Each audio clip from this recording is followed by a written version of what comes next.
Welcome to Lynn Cullen Live, talk radio without the static. Email your questions and comments to Lynn at pghcitypaper.com. And now your host, Lynn Cullen. Hey there, and good morning at you. I'm going to apologize in advance. I'm particularly stuffed up today, and I'm going to try not to be sniffing in your ears as I want to do. It's a beautiful Monday. It's June 28th. Gosh, how did it get to be June 28th? Which means, of course, that July 4th is right around the corner, and not one of my favorite holidays because of the fireworks. And I'm also told that people who worry about fire are particularly concerned this July 4th, since so much of the country is tinder dry, and that, of course, will not stop the people who just can't help themselves, from setting off firecrackers and other incendiary devices, which can and do result in wildfires. So, whatever. Happy 4th. It's like all our holidays have been corrupted. It's not like I'm against celebrating the founding of the country. And it's not like I'm against, Labor Day, Memorial Day, all those things, the initial ideas of these holidays, I'm often on board with. It's what we do with them. The commercialization, the lack. Well, never mind. God, what a grump I am. Okay, so I'm avoiding sharing some awful news. So let me just do it.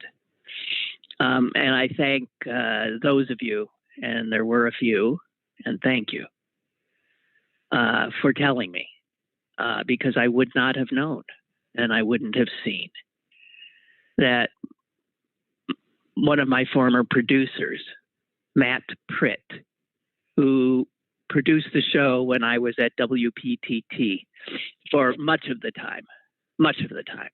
He also served as Doug's producer as well for quite a period of time. And he's gone. And I don't know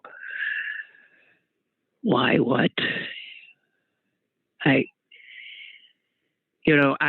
I have in my career enjoyed working with a lot of younger people, because they were the ones who invariably were doing the production. That changed when with Matt. It was on radio. That is sort of different than the producers now. But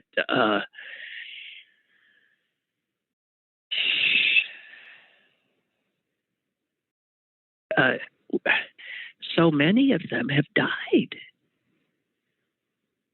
These are people who were supposed to come to my funeral.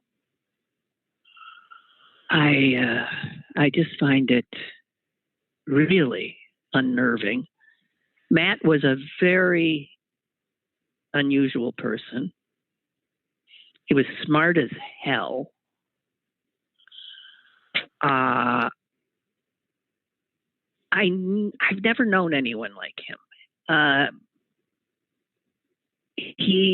If I were to characterize him in one hyphenated word, it would be hardest working. Is that a hyphenated word? Whatever. He's the hardest working human being I have ever known. And the thing about his work ethic was that it wasn't in any way related to how much money he received, because he didn't receive much, I'll tell you that. The job he had a lot of components, a lot of moving parts, and he's a guy who never missed a day and never complained, ever. I'd complain all the time. Everyone else would complain all the time, and he would never complain. I tried to get him on more than one occasion fired up at his obvious exploitation and that, you know, he should be furious with these stingy employers. And he just wasn't inclined to agree. I could never get him over on my side. I never understood his not wanting or demanding more. He read voraciously. He knew so much stuff.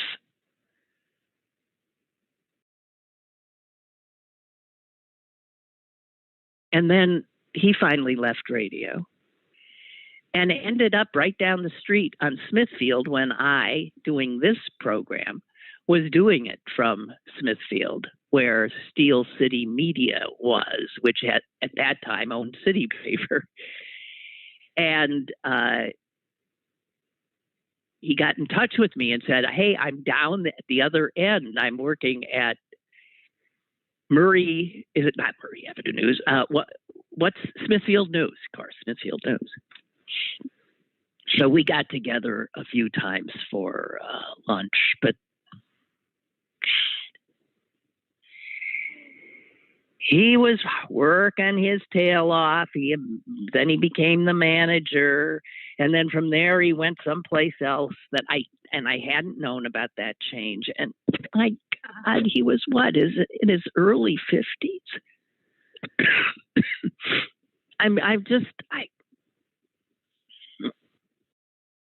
Sorry, Matt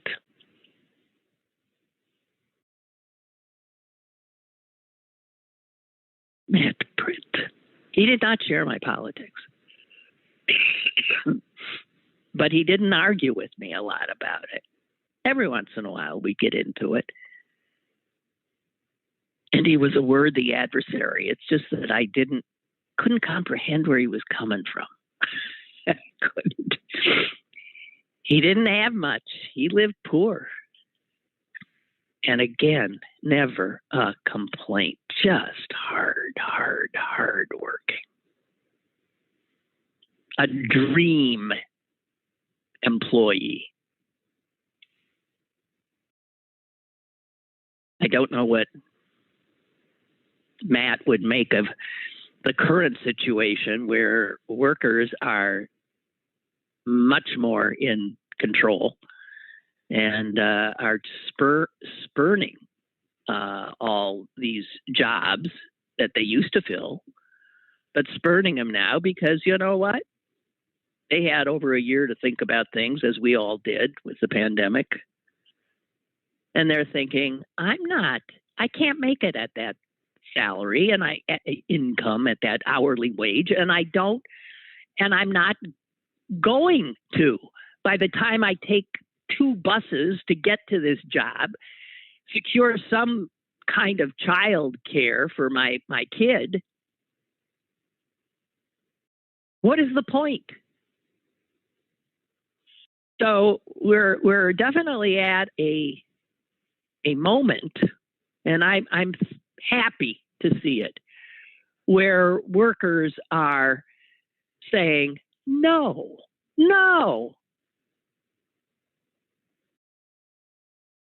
I was reading a labor economist who said, you know, the way you would describe a normal employment picture in a nation, what we would like to think of as a normal one would be where the people offering jobs and the people looking for jobs are in a certain measure of agreement about what would be the proper pay. And that ain't happening. Obviously, what's going on now is that what employers think is a good package and what workers think is a good package are not in sync at all. And man, it's been a long time coming. A long time coming.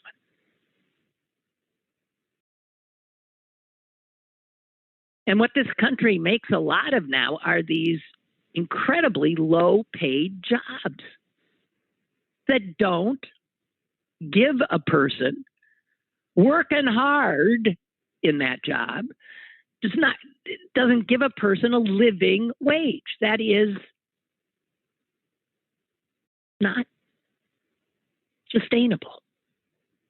And so many of the people who hold jobs like that hold more than one because they've got no benefits.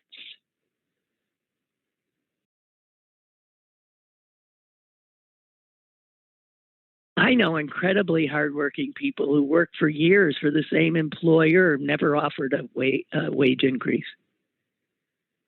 don't get paid sick leave, don't get overtime.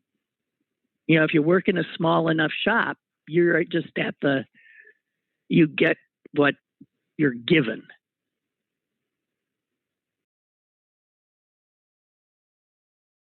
So I think also with the pandemic, we saw the people who couldn't afford to stay at home, like so many of us did, to work. Their jobs required them to go out into the pandemic, be more at risk, and still get their piddling pay. The cashiers, the delivery people, the food workers, the folks who clean up in hospitals. Those are the people so at risk. And those are the people who've been getting screwed by this economic system we have that just can't let the rich get rich enough, quick enough, and can't screw the people doing the work enough.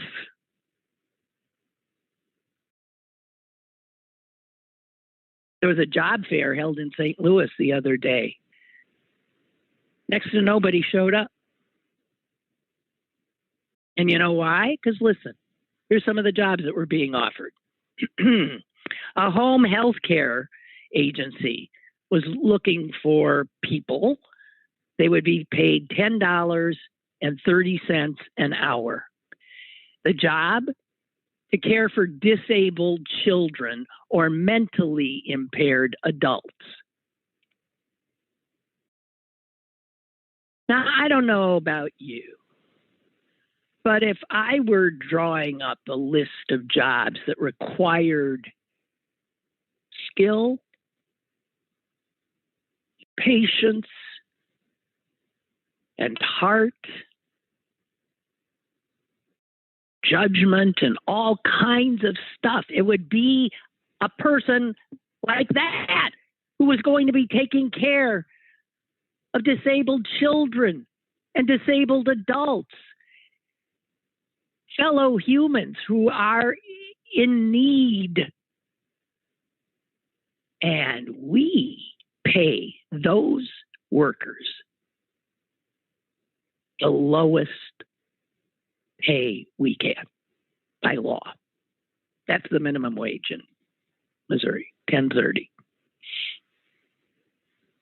Now, some guy who goes to work in a suit and tie and pushes papers around and sits on his computer all day, moving, I don't know, money from this thing to that thing, that guy might make, $500,000 a year. I don't know. Doesn't produce a damn thing. Maybe produces more wealth for people already wealthy. And our culture gives him riches.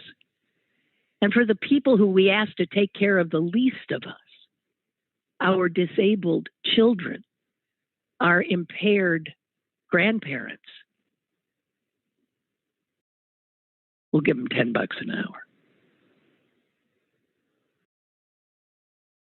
That says a whole lot about us. And by the way, moving on, there were no benefits in that job. No benefits. And you had to have your own car to get from job to job. And we'll give you 1030. You know who takes those jobs.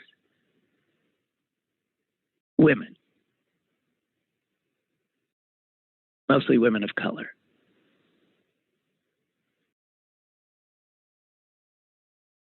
Disgusting.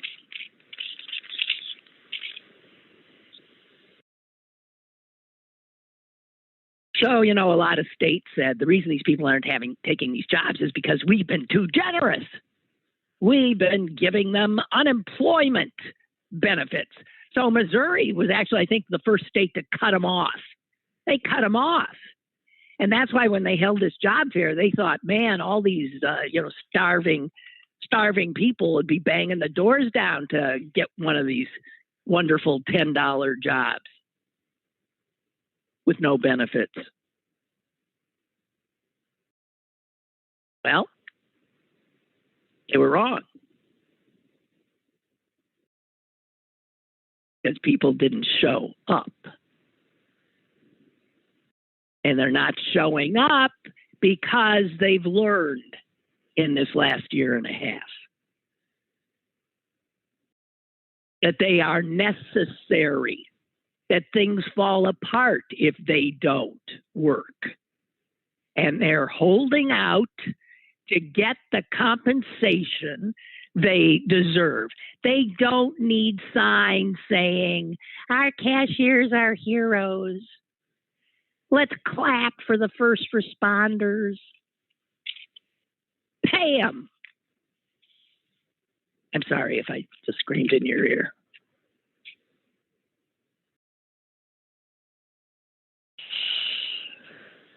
Hey, I want to tell you that I'm, for those of you who email, I'm going to be opening I have opened a new email account since the City Paper one is driving me insane.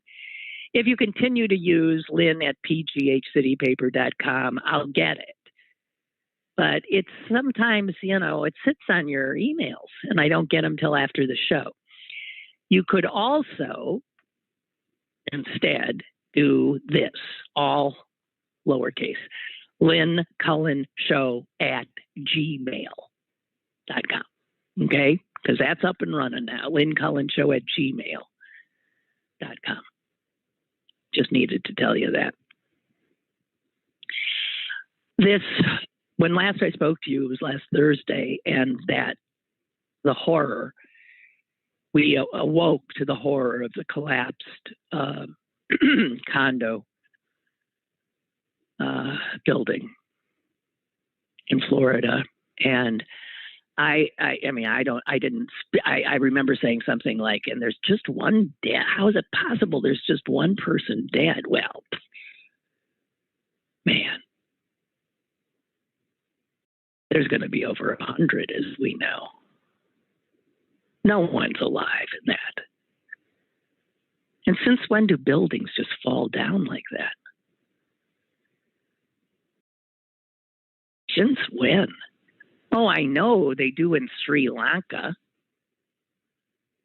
Every once in a while, Bangladesh, you hear something like that because there's no building codes. There's shoddy workmanship. But I thought this is this great country where we regulate things, don't we? We pay attention. Government is there to safeguard us. Well, it used to be. I don't know.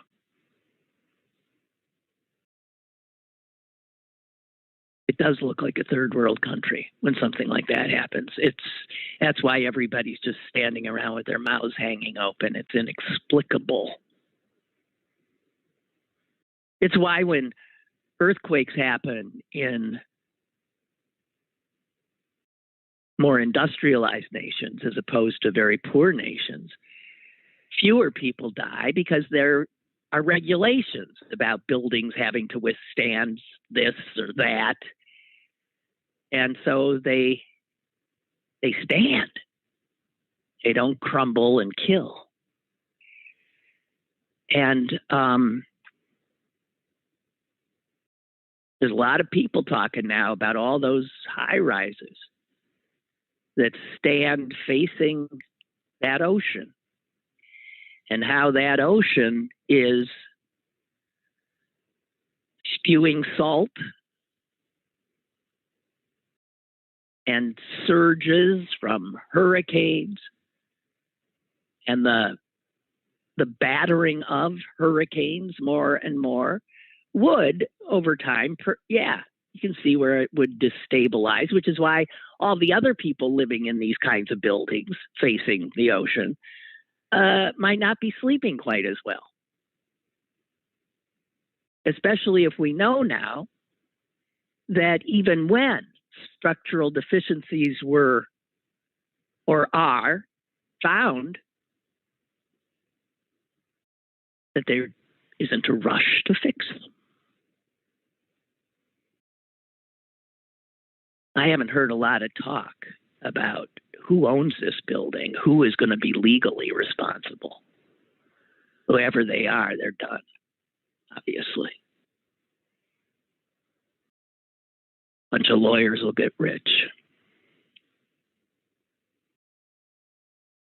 And it is mind-boggling, the people in that building from all over the world, all nations, all religions, all colors. And bang, hard to believe. Yeah. I got into the Olympic trials, track and field, and gymnastics a little bit this weekend. These athletes are amazing. I mean, just amazing. And the track and field, don't know if you saw it. It was in Eugene, Oregon. And guess what the temperature was there yesterday when these guys are running like 500 or 5,000 meters or whatever the hell they are. Huh? It was 108.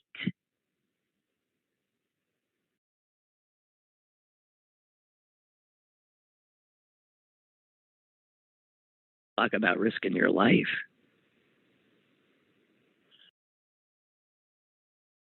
Well, all right.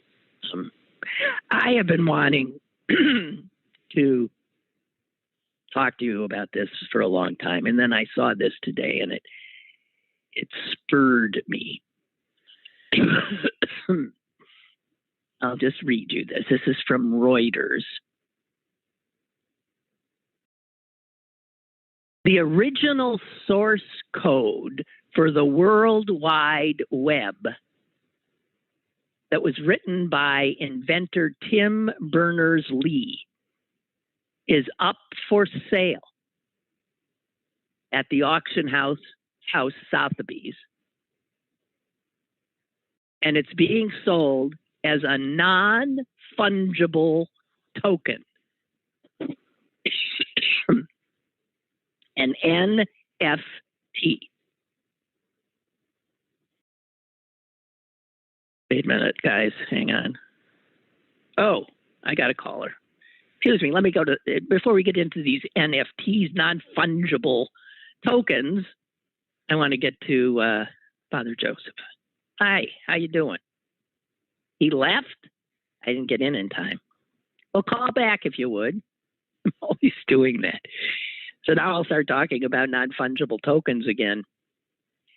So people are going to bid on this, and this is a guy who's pretty much invented the internet, I guess, right? World Wide Web. It's the www dot.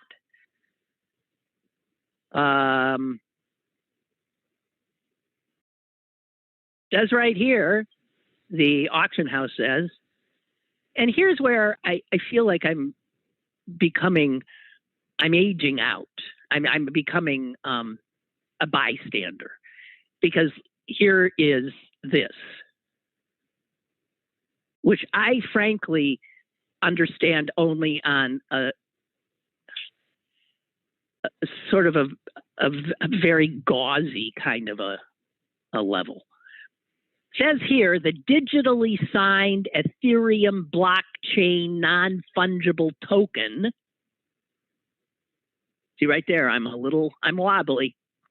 The digitally signed Ethereum blockchain non-fungible token, a one-of-a-kind digital asset which records ownership, includes the original source code, an animated visualization, a letter written by Berners-Lee, and a digital poster of the full code.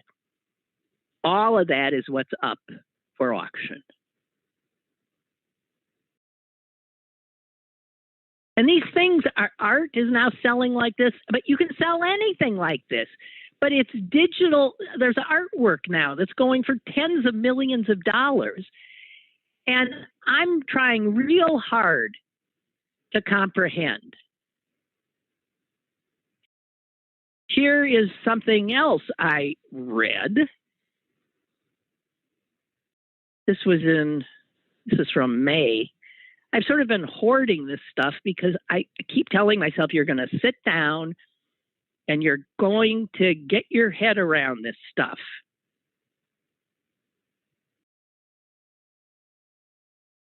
They say here that these non-fungible tokens, NFTs, which people are buying for millions of dollars, are essentially impossible to duplicate. That means that the person who holds it, owns it,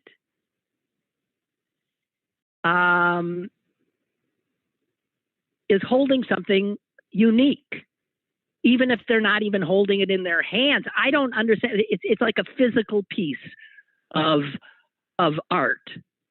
You can own it, you can keep it, you could resell it. And in fact, what you have is online for anyone to see. Or even, get this, duplicate and download. But you're the only one who has the NFT, the non-fungible token of ownership.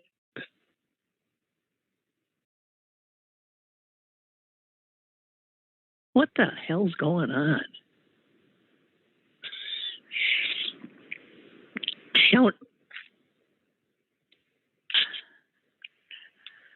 Says here, it's a glimpse of a coming day when people will spend their incomes on digital items that they trade, resell, or hoard as investments. And this is considered wise because there's a lot of people that think governments are going to lose their unique power to mint currency. And that people will instead trust these blockchain networks and hold tight their non-fungible tokens.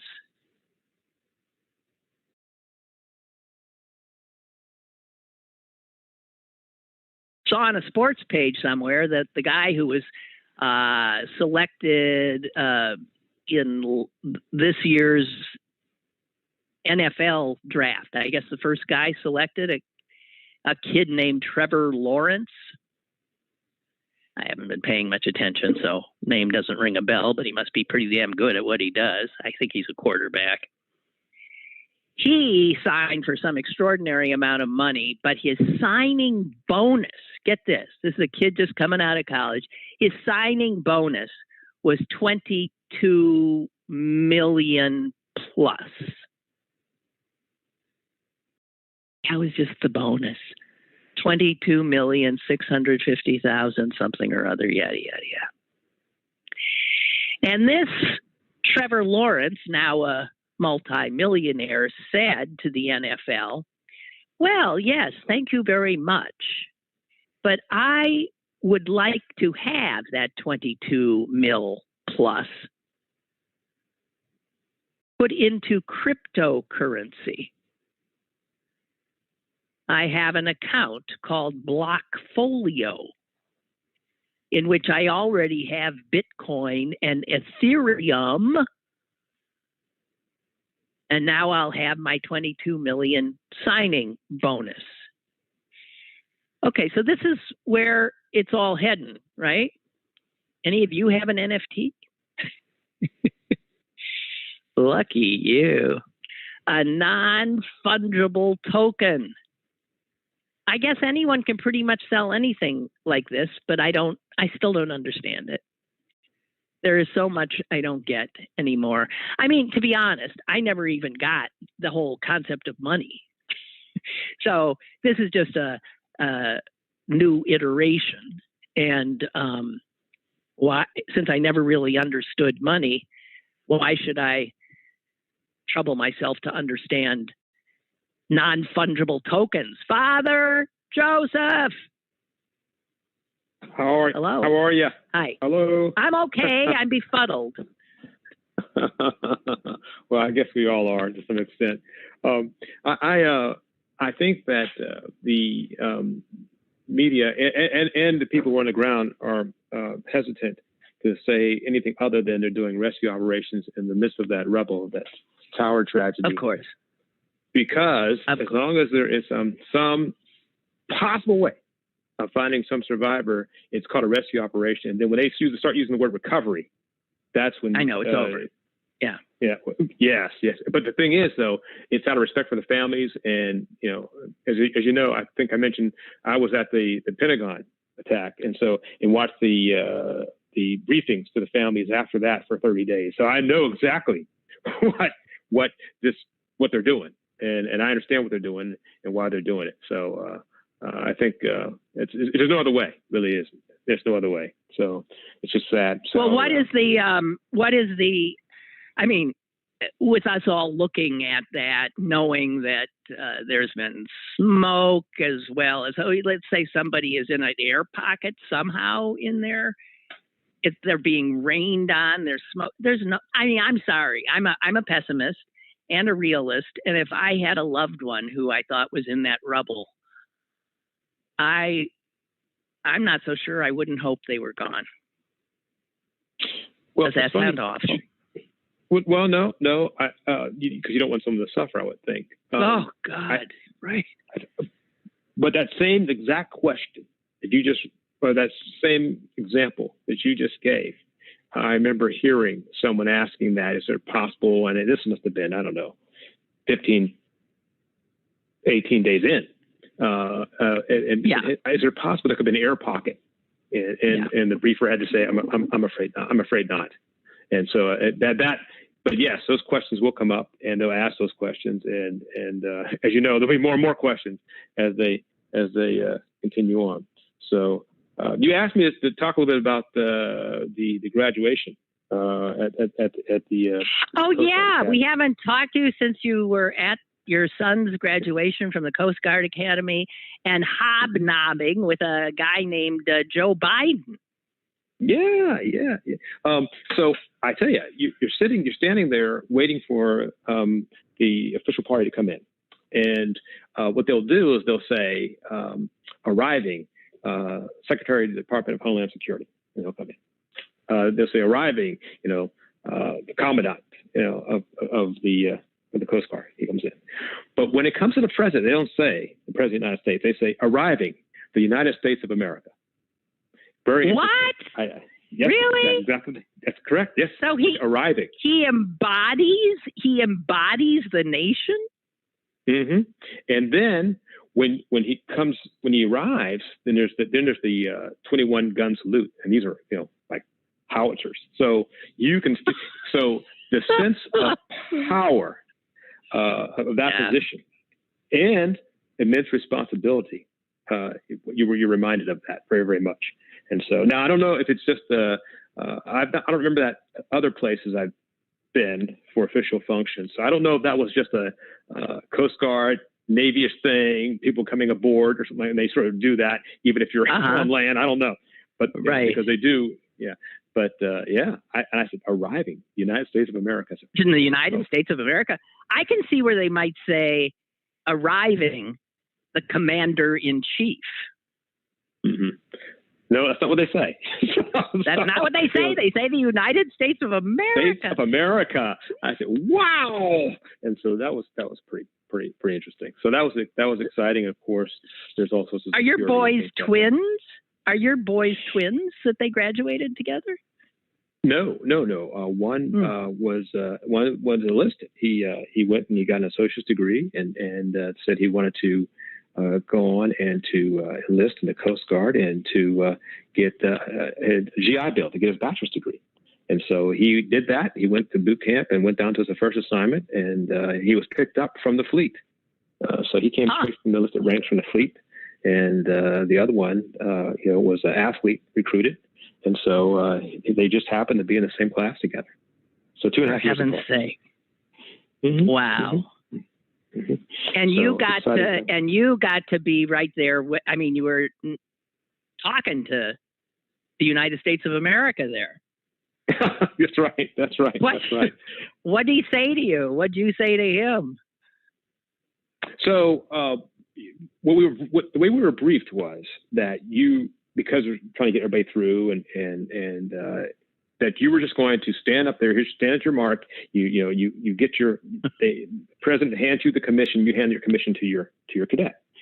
And so on my way up, they told me, no, well, your situation is different because you have 2 sons, and so we want you to stay up there. And I said, okay, so you need to ask your first son to stay up there as well because they were supposed to get their commission and get off the podium. And I said, does my first son know that? And they go, no. That's great. So what happens is, I say to the president, sir, I got another one coming, and I don't think he knew exactly what I was talking about.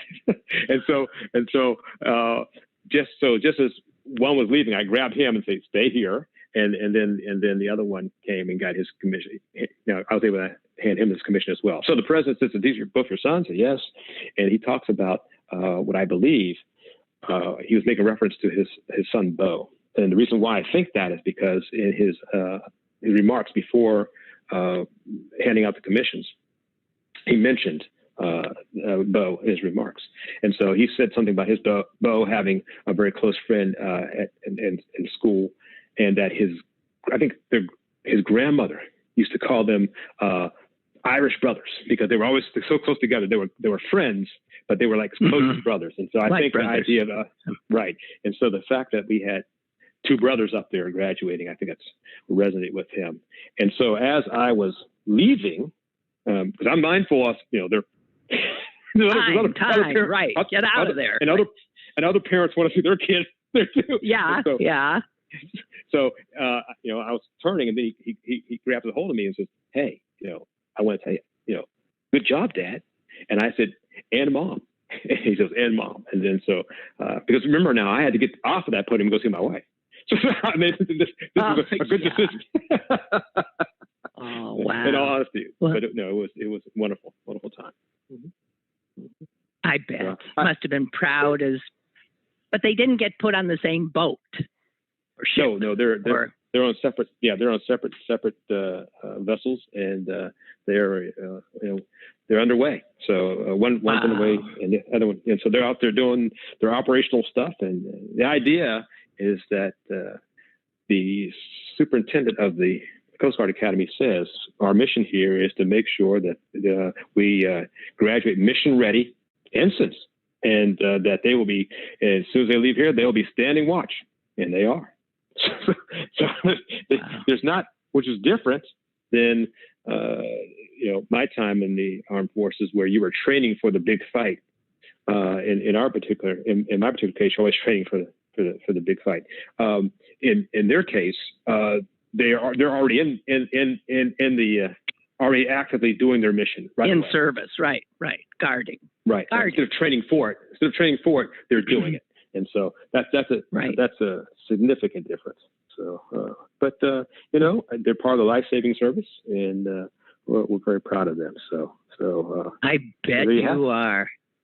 Thank you, and I'm glad you shared that with us. Thank you. Oh, it's my pleasure. All righty. Okay. Care. You too. Bye-bye. Bye. Bree writes from Malaysia. The Malaysian government has given me an appointment. Oh, I thought you were being appointed to a position. An appointment for the Sinovac shot. Uh-oh. Isn't that the one that doesn't seem to be doing so well? It comes from China. My employer is giving the Pfizer, but so far no slot is open for that one. What do you think? I think I just told you what I think. Hold out for the Pfizer. I'm sure you've done more due diligence than I, but it seems to me where this Chinese vaccine has been used, there's been a lot of failures. It's not as efficacious. I didn't realize you didn't have a vaccine yet. Jeez, we in America are so nonchalant about it, with so many people saying, oh, no, I'll let you. I don't need it. Blah, blah, blah. Makes me furious. Wow, Bree, I would wait, personally. I mean, you've done okay so far. So that's what I would do. I have to tell you this thing. One of the members of our little community here, Kurt, emailed me the other day, and with it a picture.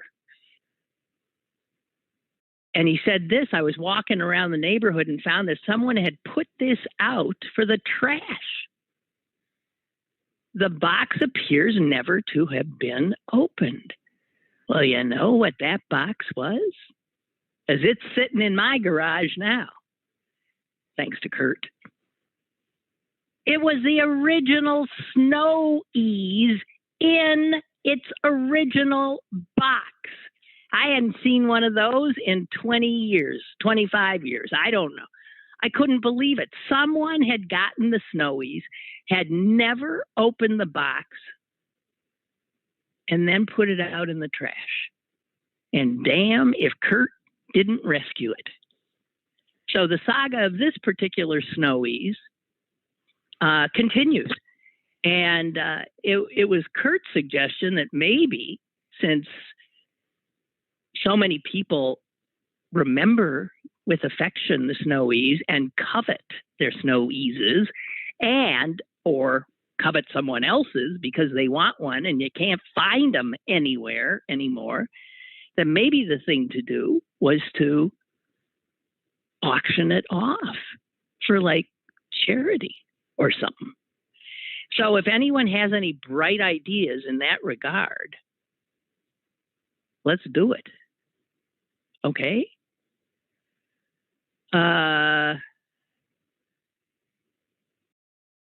Oh, thank you, Ed. Ed sent me some video that's supposedly going to explain to this lunkhead who's now talking to you all this Bitcoin and Ethereum and NFT stuff, because it's a world I don't comprehend. Roger said, just trying out your new email. We'll see it worked. Also, having read many Carl Hiaasen, I can't remember, he's a really good novelist who lives in Florida.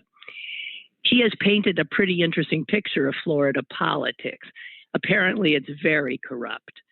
Wonder what the investigation into the building collapse will reveal. Yeah, I agree. And, you know, in some respects, with Florida being pretty red, I don't know where the building codes, if they're state mandated, the kind of regulations that are in place, inspection schedules, all that kind of stuff. If that falls to their Republican state government, I would imagine it'd be pretty loosey-goosey. On the other hand, Florida being the big tourist state, and I have a feeling most tourist states probably are pretty loosey-goosey too, because they just want to fill up the buildings and have people think of their state as some kind of wondrous oasis. Personally, I do not think of it that way. And I have told myself I'm never going into that state. I will not. I won't go to any of these states and give them my money. Why should I enrich in any way DeSantis and make his state look better? I feel the same way about all. I don't go to these red states. I wouldn't go to Texas. I wouldn't. You name them. I don't go. I won't spend my money. And I wish more people would vote like that. First of all, they ain't vaccinated. I don't want to be amongst people I think of as, okay, I got to stop. That's not nice.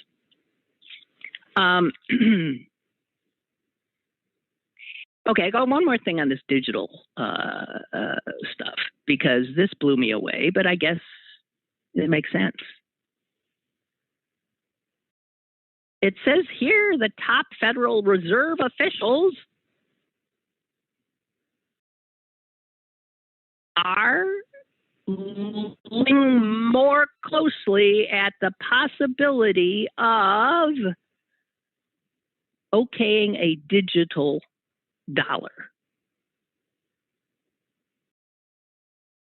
See, they see these other payment systems going up, which they don't control. And they're thinking, we might have to get into this game too.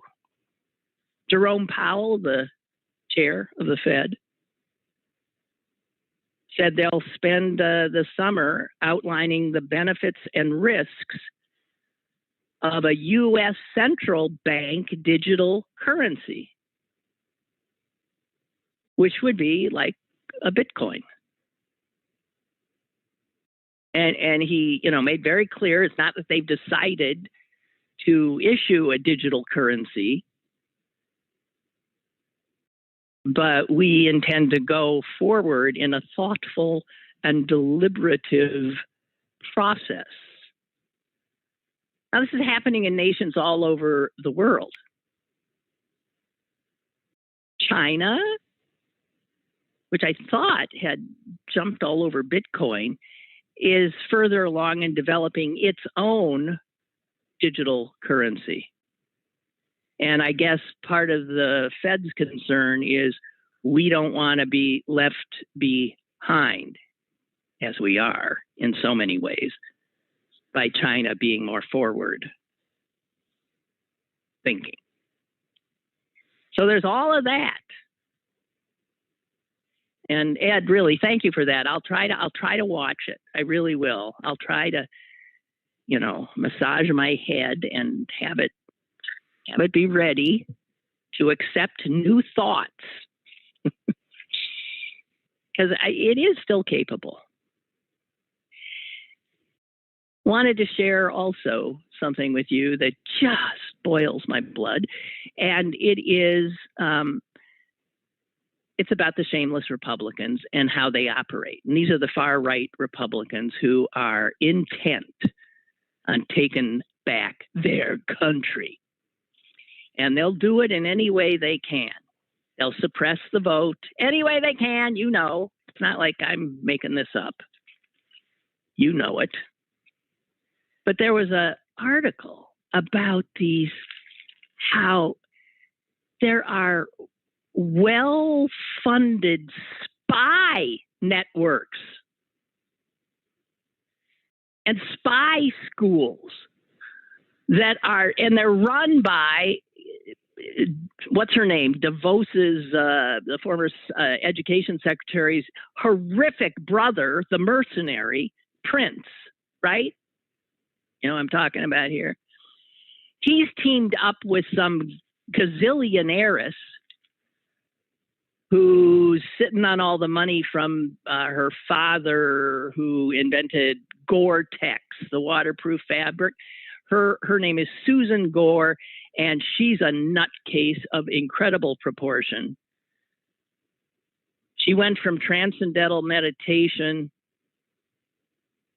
then she got really ill and she left transcendental meditation, and then she went to a monastery for 3 years.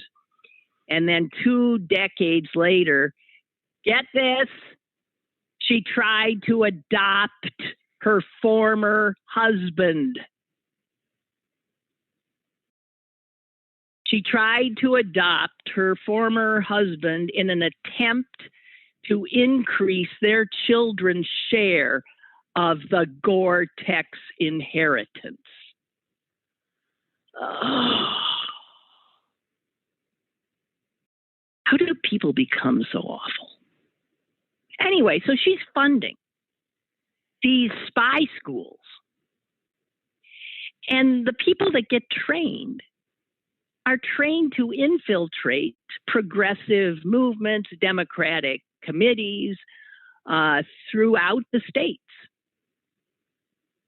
And the article talks about, you know, and they had pictures of these 2 creeps, Sophia LaRocca and Bo Mayer. And yeah, they were trained as spies at the Wyoming ranch of Eric Prince. You know, he's a Blackwater guy, founder of Blackwater. Betsy DeVos's brother, fine people. He hired some British spy to run the place. And the job is they train these right-wing young people in the basics of espionage and send them literally into political sabotage missions, where they infiltrate, where they get close, where they take pictures, they go on Facebook, all of this in, like, again, it's looking to the long term. When some of the people they're befriending actually find themselves in positions of power, they'll be able to undercut them or take them down. The effort is about penetrating local democratic political circles and finding the people who will eventually be national democratic folks. And they're looking at these opportunities for long-term intelligence gathering or just to collect dirt. They're also targeting moderate Republicans. They targeted the governor of Wyoming, who's a Republican.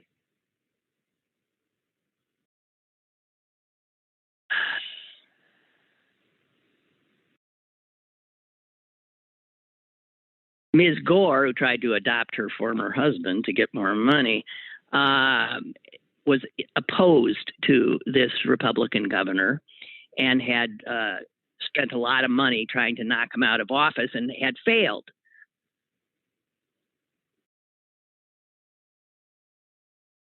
So this is how these guys play. This makes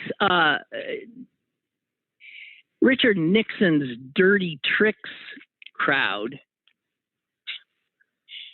you know, look like a 4-year-old birthday party in 1952. It's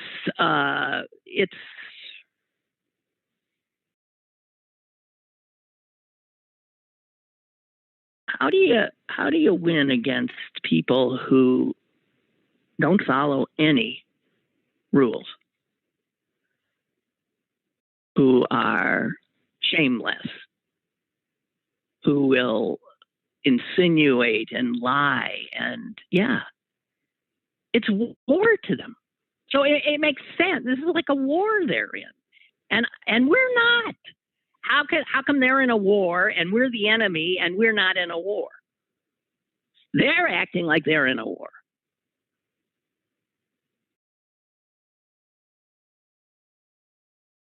Now, the two spies that got uncovered in this story, because they're their pictures, they're done. They ain't going to be spying anymore for a while.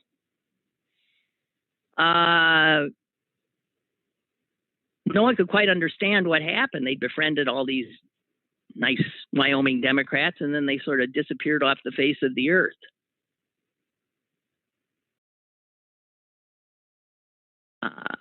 The woman had simply emailed somebody and said, I have a family emergency and I'm going to Venezuela as my grandmother is gravely ill. I mean, understand, that's all just a lie.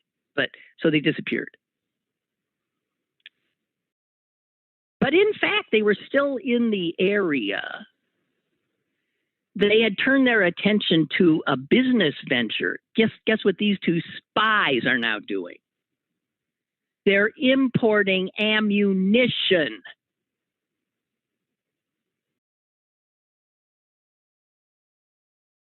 They're importing ammunition.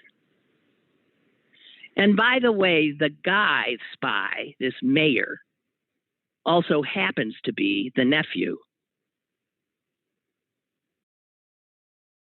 of what's his name, Beck. I might not remembering first names. Glenn Beck.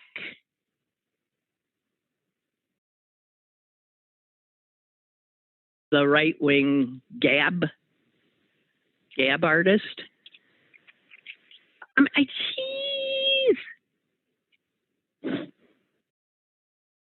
So Mike says, my first thought when I heard about the cause of the Miami building collapse was the role of the condo board. Yeah, because my understanding is they're the ones who didn't really jump on this engineer's report that they had structural deficiencies, right? Condo boards are continually under pressure to not add an assessment to owners for major repairs. And I'm speaking as a previous condo board member, right?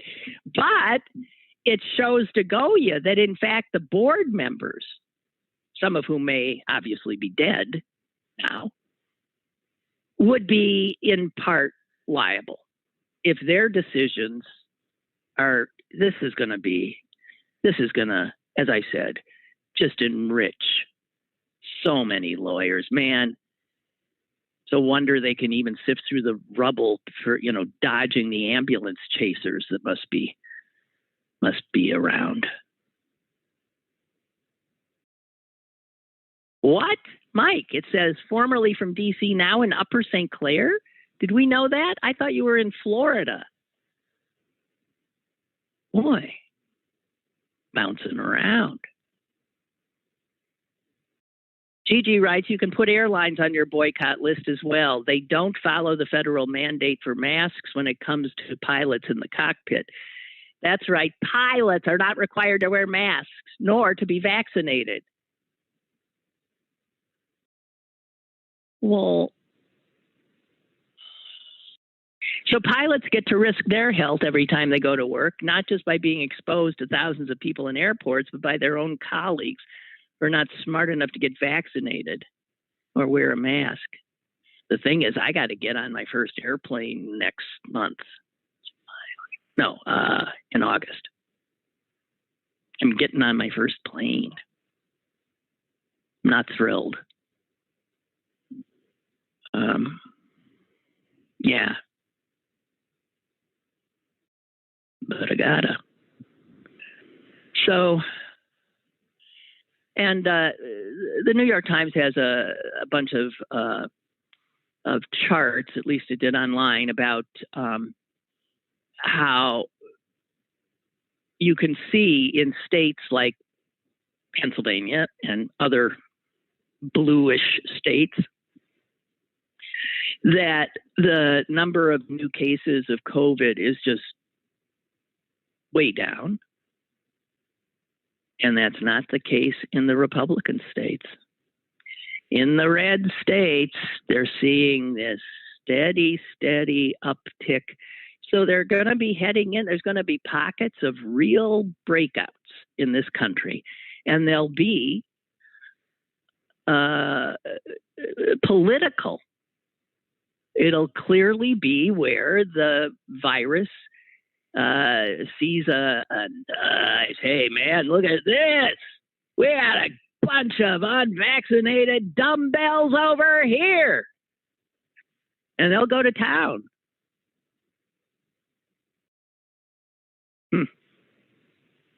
Incredible. Just incredible. All right, you guys, I think that's it. It says here on my clock, it'd be 11. And for me, that's when I turn into a pumpkin. Okay. Thanks for being here.